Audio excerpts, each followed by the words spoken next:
दोनों मुनिराजों को बारंबार नमोस्तु। महाराज जी, धन नहीं है तो रिश्ते उंगलियों पर गिने जाते हैं, और जिसके पास धन है तो रिश्ते डायरी में लिखे जाते हैं। क्या बात है। हाँ। इस मानसिकता को कैसे बचाएं? धन नहीं तो रिश्ते उंगलियों पर गिने जाते हैं, और जिनके पास धन है तो उनके रिश्ते डायरियों में लिखे जाते हैं। इस मानसिकता से कैसे बुझें? ये आज की मानसिकता नहीं है, ये बड़े पुरातन काल से चली आई है, और बहुत प्राचीन समय से ये उक्ति चल पड़ी, सर्वे गुणाः कांचन माश्रियन्ते। सारे गुण अब इस पर निर्भर करते हैं। गुरुदेव तो तत्वार्थ सूत्र के एक सूत्र की व्याख्या में ये बात बहुत जोर दे के कहते हैं, द्रव्याश्रया निर्गुणा गुणा। जिनके पास पैसा हो वो निर्गुण होने के बाद भी गुणवान हो जाता है।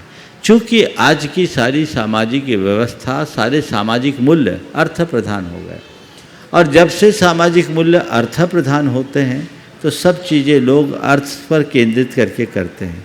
लेकिन लोगों को ये कभी भूलना नहीं चाहिए, पैसा बहुत कुछ दे सकता है पर सब कुछ नहीं। हेनरी फोर्ड के विषय में मैंने कभी पढ़ा, फोर्ड कंपनी का जो संस्थापक, हेनरी फोर्ड था, फोर्ड कंपनी का संस्थापक शायद हेनरी फोर्ड ही था।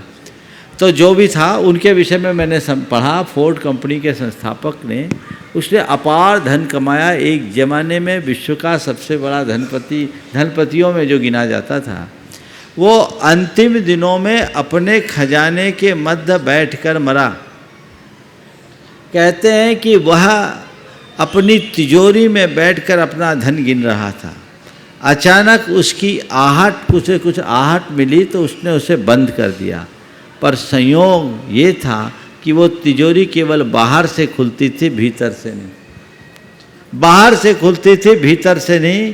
कहते हैं वो आदमी 3 दिन तक वहीं घुट घुट करके मर गया, क्योंकि अब बाहर कोई व्यवस्था नहीं, वहाँ कोई ऐसा कनेक्शन भी नहीं कि किसी को मैसेज दे सके।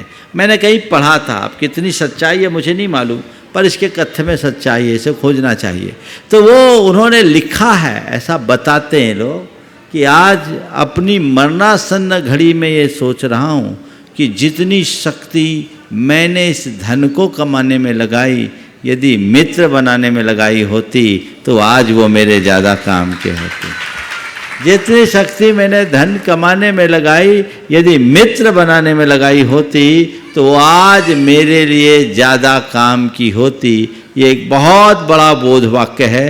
इस वाक्य के आशय को हम समझें तो जीवन में बहुत कुछ पा सकते हैं। तो हम धन को केवल जीवन निर्वाह का साधन माने, साध्य नहीं। संपत्ति से व्यक्ति की पहचान करना बहुत भयानक भूल है।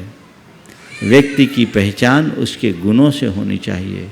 धन वैभव रोज क्षीण हो सकता है, पर गुण वैभव अक्षीण होता है। हम गुण वैभव की वृद्धि करने की कोशिश करें। धन वैभव कभी भी क्षीण हो सकता है, गुण वैभव अक्षीण होता है। हम धन वैभव की नहीं, गुण वैभव की वृद्धि करने की कोशिश करें। अपना संबंध गुण वैभव के आधार पर बढ़ाएं, धन वैभव के आधार पर नहीं।